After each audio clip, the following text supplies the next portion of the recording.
everyone, this is Tim from Your Sake Studios. Today in this video, I'm going to go and show you how to fix analog stick drift on your PlayStation 5 controller and fix any kind of sprinting issues you've been having. So let's go ahead and jump in the video right now.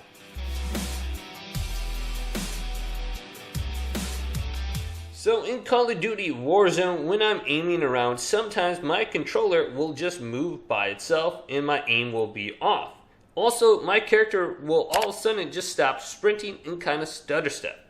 So to fix this, we will want to take apart our PlayStation 5 controller. Now, flip it around and use a tool that kind of looks like this, or a plastic piece, or maybe even your fingernails, and just lift up under this black piece right here. And this faceplate should lift off now. And then just peel this back, just like this. Now, use a plastic tool to remove the R1 and the L1 buttons on the top here, and just go to the middle of the button and then just lift up, and it should just pop off just like that. Do the same thing on the other side. Now remove these 4 screws. You got one here, here, then one down here, and over here. So let's remove those right now. Alright, so now with all those screws removed, there's a latch right here and here that you want to go and just create a little separation with your plastic tool. And just move it in the middle, just like this. Once you have that unlatched, go to the side and just work your way down to the top here. Create some separation and just make sure everything is unlatched here. Then go to the other side and do the same thing. And just work your way to the top. And boom, we should be able to take off the back plate now. So let's just lift up over the triggers and it should come off. Now let's rotate around our controller and we want to remove the battery now. Now when removing the battery, you can pull from the wires here, but you have to be very careful. If you have the ability to lift up where the plastic is, go ahead and do that. Now if you're very careful, you can just lift up with the wires and this should come off without too much effort. Then there's one screw in the middle here that we want to remove. So let's do that, and then we can remove this back plate. Now this little ribbon cable on the bottom here, let's remove that.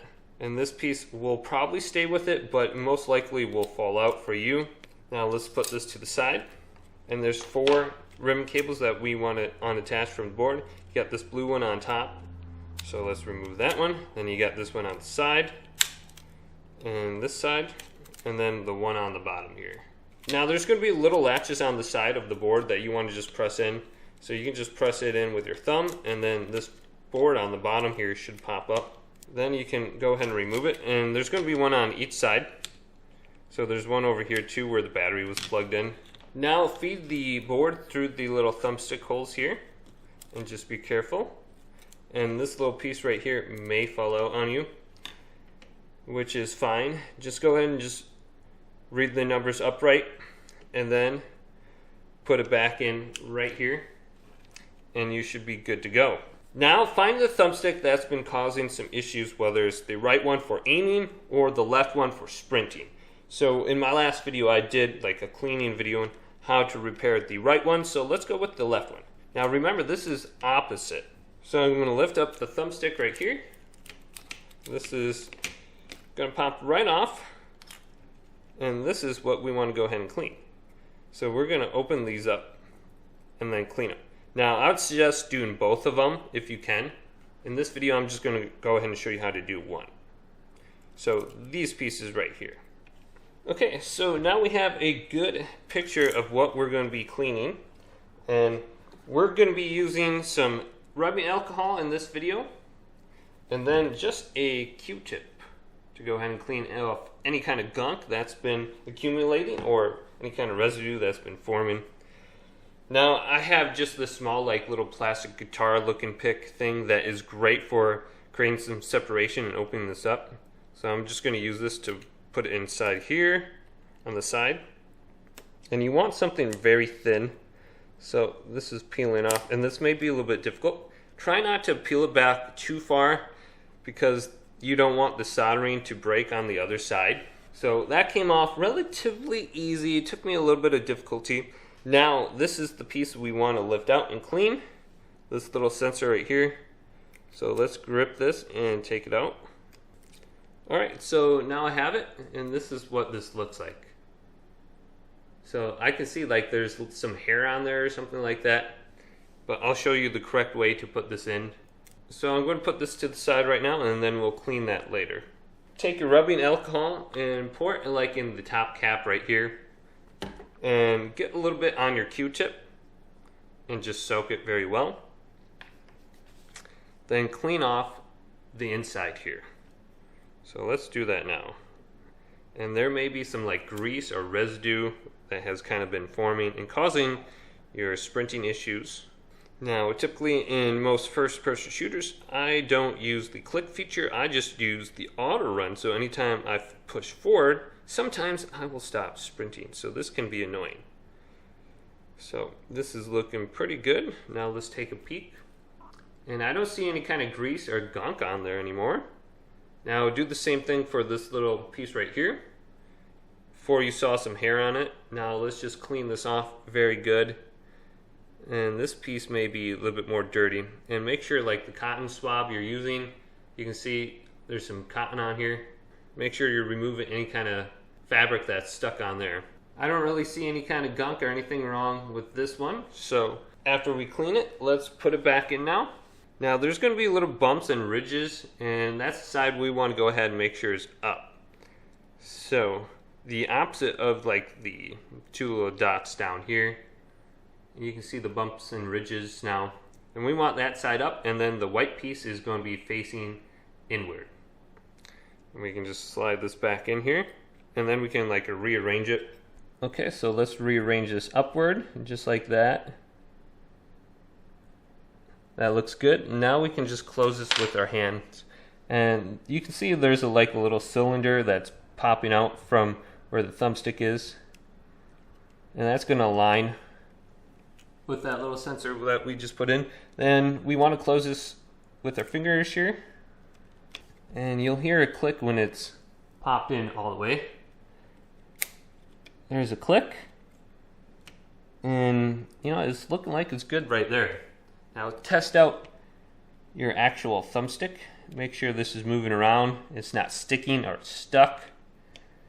And like I said, we just cleaned off one of them. You probably will need to clean off the other one here as well, the top one. If you are having the controller just move by itself kind of issues or any kind of stick drift issue, it may just be one sensor, maybe both of them. So just take a peek and see if both of them are the issue.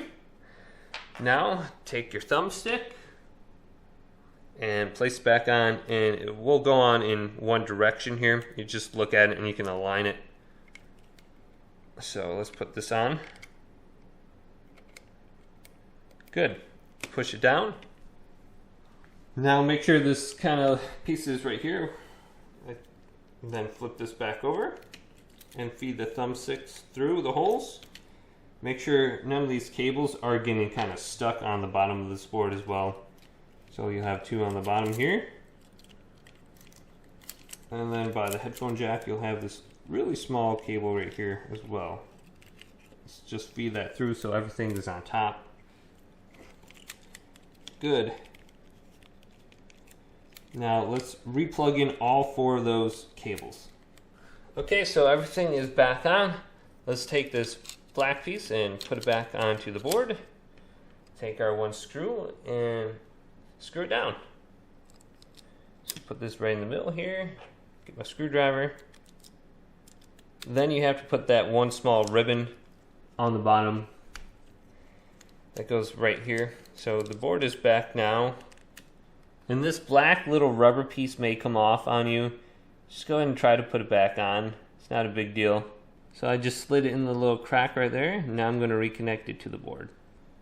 Now with that piece back in, let's take our battery. Put our battery back in. And slide this in. And it's only going to go in one way. Make sure the QR code and the wording is upright. Put the battery back on. Now take your cover. Put your cover back on. And feed it over the triggers. Push it down, make sure everything is flush on the sides. snap it down, then make sure this latch is aligning on the front here. And it doesn't necessarily have to be relatched. Now let's put those 4 screws in. You got 1, 2, 3, and 4. Okay, now that the screws are in, let's put the R1 and the L1 buttons back in. So here's the L1 button. Let's just put this over here and snap it in. Do the same thing on the other side. Just align it, snap it in. Now take your face cover once again. Put these little points inside the holes here. And push down. Alright, and snap it on here. And make sure the face cover is pushed down as well, right where the headphone jack is. And you should be good to go. Test out your thumbsticks. Make sure those are working now. And go over to your PlayStation, check them out for yourself. So hopefully this video did help your FIX drift.